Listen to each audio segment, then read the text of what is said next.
Bonjour à toi. Tout récemment, j'ai décidé de suivre ton conseil et de mettre sur pied un site web personnalisé où tu pourras avoir accès à tous mes contenus de manière exclusive, que ce soit des vidéos, que ce soit du test, et aussi également avoir accès à mes parcours de formation des plus exclusifs. Alors, comme tu peux t'imaginer, pour ça, j'ai dû mettre sur pied une équipe avec laquelle travailler. Reste scotché jusqu'à la fin de la vidéo. Je t'explique l'ensemble des contraintes que nous avons rencontrées et comment est-ce que nous avons fait pour résoudre ces contraintes-là. Si tu commences à me suivre, ça, je m'appelle Yvan. Je suis développeur logiciel depuis plusieurs années maintenant et je suis également aussi créateur de contenu. J'ai travaillé pour plusieurs entreprises déjà et voilà, mon contenu essentiellement, tu le trouveras sur YouTube, sur LinkedIn. N'hésite pas déjà à t'abonner pour ne rien rater. Je te disais tout à l'heure d'entame, j'ai décidé de suivre ton conseil et de mettre sur pied un site personnalisé pour te permettre d'avoir accès à tout mon contenu de manière exclusive. Pour ça, donc, j'ai dû mettre sur pied une équipe conçue de développeurs front-end, développeurs back-end, de designers et tout ce que tu peux imaginer.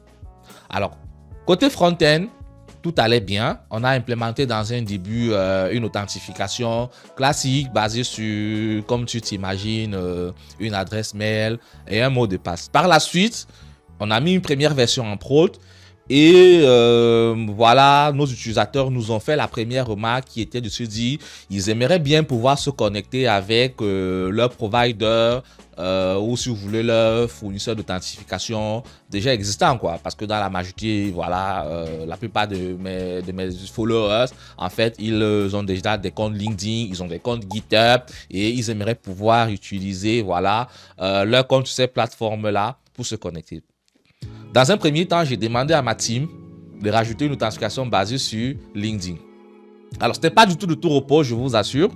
Parce que là, une première remarque qui m'a été remontée, c'était qu'il fallait modifier déjà le modèle utilisateur existant, ainsi que voilà notre service qui permettait de manipuler ce modèle-là. Alors là, les frustrations commençaient déjà. Bon, on a pu stabiliser, ça a pu aller. Dans une deuxième étape, donc, on s'est dit qu'il fallait aussi rajouter une authentification GitHub. C'est là où le comble s'est produit. J'ai failli perdre ma team front-end, comme vous vous imaginez. Mes développeurs n'en pouvaient plus. Pour l'authentification GitHub, il fallait modifier le modèle de données encore une fois de plus, modifier le service. Et ce qui était embêtant justement, c'est le fait que c'est des objets métiers, c'est des implémentations métiers spécifiques qui peuvent avoir un impact sur quasiment toute l'application. Donc en gros, les modifier, ça nécessite de reparcourir l'application, s'assurer qu'il n'y a pas de régression, s'assurer que le fonctionnement attendu est bien celui qu'on a. Bon, ma team n'en pouvait plus. Elle se dit, oh Yvan, ton truc c'est chiant. Ça veut dire à chaque fois, on va rajouter un provider, il faudra faire tout ce travail. Alors là, on n'en peut plus. Pour ne pas donc perdre ma team, vous savez, moi, j'abandonne jamais, je suis téméraire, je suis tenace. Je pense que c'est ça la bonne expression. Je suis tenace. Alors, je me suis dit, on va faire quelque chose. On va se rassurer que nos objets métiers sont complètement séparés de la technique. Tu l'auras compris, on va implémenter l'architecture hexagonale côté front-end. Tu te demandes certainement, c'est quoi l'architecture hexagonale? L'architecture hexagonale, en fait, c'est une architecture qui te permet de découpler les différentes responsabilités de ton application. En gros, pour faire simple, on va séparer en fait les différentes couches de notre application. On va séparer concrètement la couche métier des aspects techniques. Et la couche métier, ce qu'on va appeler l'hexagone en quelque sorte, elle ne dépend d'aucun framework, rien que du langage de programmation utilisé. Bon, une autre question que je te pose, c'est mais pourquoi implémenter l'architecture hexagonale côté front-end? Très souvent, on en parle côté back-end. C'est la question que tu te poses. Ta question, elle est légitime, mais dans certains use cases aussi, effectivement, tu auras besoin d'en implémenter côté front-end. Dans cette première vidéo, je t'explique en théorie comment j'ai procédé afin que toi-même tu puisses déjà avoir les premiers éléments qui te permettraient en réalité voilà, d'expérimenter ça. Mais dans une seconde vidéo, je ferai un live coding avec toi où de bout en bout, nous allons implémenter cette architecture hexagonale pour résoudre mon use case. Alors à ce moment, j'ai une solution, je communique avec mes développeurs et le moral redevient un peu haut parce qu'on se dit, ah ça y est, le porteur de projet lui-même en question a trouvé une approche qui va nous éviter les frustrations que nous avons eues précédemment. Concrètement, de quoi est-ce qu'il était question? Dans une première étape d'abord, il était question d'isoler tout l'aspect, tout ce qui est technique de ce qui est métier. Comment je le fais concrètement dans la pratique? C'est un module NPM que je crée. Et dans ce module, il n'y a rien de technique, il n'y a que mes objets métiers qui ne dépendent que du langage. Puisque nous sommes au front, le langage utilisé, bien évidemment, comme tu t'imagines, c'est le TypeScript. Dans ce module métier, donc, qu'est-ce que je vais faire? Je vais définir mes objets de domaine, mes services, l'interface qui contient les fonctionnalités. Cette interface, elle est implémentée par le service. Et ensuite, je définis une autre interface qui me permet de communiquer avec les prestataires d'authentification. Donc, en gros, si tu veux, dans mon use case simplifié, j'aurai un modèle utilisateur, j'aurai une interface qui est en fait une API qui définit les futures. Bon, c'est une API au sens programmatique, pas au sens web du terme, quoi. C'est beaucoup plus une API au sens programmatique, donc une librairie si vous voulez. Et cette librairie, elle contient la méthode save, la méthode get, de manière simplifiée. Et ensuite, je crée une implémentation de ce service-là. Et l'implémentation de ce service, elle va donc utiliser l'interface dédiée au prestataire d'authentification. Donc, en gros, quand je fais mon save, lui, il appelle le bon prestataire.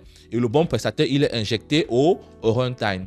Alors, qu'est-ce qui va se passer concrètement? C'est l'interface pour les prestataires, si vous voulez de manière triviale, contient la méthode save8 provider et get from provider. Par la suite, ça, j'étais encore là dans le corps, dans l'hexagone. En gros, il contient deux interfaces, un service et un objet de domaine qui est l'utilisateur. Par la suite, donc, on va donc implémenter divers modules qui eux, font appel à mon interface du prestataire, du provider d'authentification. Donc, on va implémenter un module pour la connexion avec Facebook, un module pour la connexion avec LinkedIn, un module pour la connexion avec GitHub. Et ce sont ces modules-là, eux, qui font appel aux aspects techniques. Donc, typiquement, vous pouvez imaginer mon module qui communique avec GitHub pour l'authentification développée. C'est une application Node qui fait appel à Axios pour les différentes requêtes envers les serveurs de Facebook. Elle fait appel à Axios pour le save, par exemple, ou pour le get. Et ensuite, quand on obtient le modèle utilisateur qui est retourné par Facebook, on le travaille. On fait un traitement, si vous voulez, pour retourner le modèle utilisateur attendu par notre domaine. Et ensuite, et après, on aura enfin, si vous voulez, un dernier module qui est la couche présentation proprement dit. Et ce dernier module, lui, je le fais en Angular. Ce dernier module, lui, il appelle le module du domaine et les différents modules des prestataires d'authentification ou des providers d'authentification. Et n'oubliez pas, mon service qui était dans mon domaine, en réalité, il injecte l'implémentation, il est censé injecter en fait l'implémentation des providers d'authentification. Ce qui fait en sorte, dans mon application Angular, je fais appel aux services présents dans le domaine et je spécifie quelle dépendance je vais utiliser pour l'authentification. Ça pourrait être GitHub, LinkedIn, sachant que, bien évidemment, ces dépendances-là seront injectées au runtime par mon application Angular. De manière globale, voilà comment je procède. J'ai trois modules. J'ai un module pour la présentation proprement dit avec Angular, un core module qui contient toute ma logique métier et d'autres modules techniques en fait qui implémentent l'authentification avec les différents fournisseurs. Voilà de manière globale, en théorie, ce que je ferai. Alors, dans une prochaine vidéo, je te montrerai comment implémenter tout ça dans la pratique, mais je t'invite quand même à essayer de comprendre cet aspect un peu théorique que je viens de t'expliquer. On fera un live coding très bientôt où je te montrerai comment est-ce que j'ai pu résoudre ce problème et empêcher que mes développeurs n'aient des frustrations qui les amèneraient potentiellement à quitter le projet, ce que je ne souhaitais évidemment pas. Donc voilà, si tu as aimé ce nouveau format de vidéo que je te propose, tu connais la chanson, je vais t'épargner la musique. N'oublie pas de liker, de mettre un commentaire. Je suis disponible pour répondre à tes questions. À très bientôt. Merci.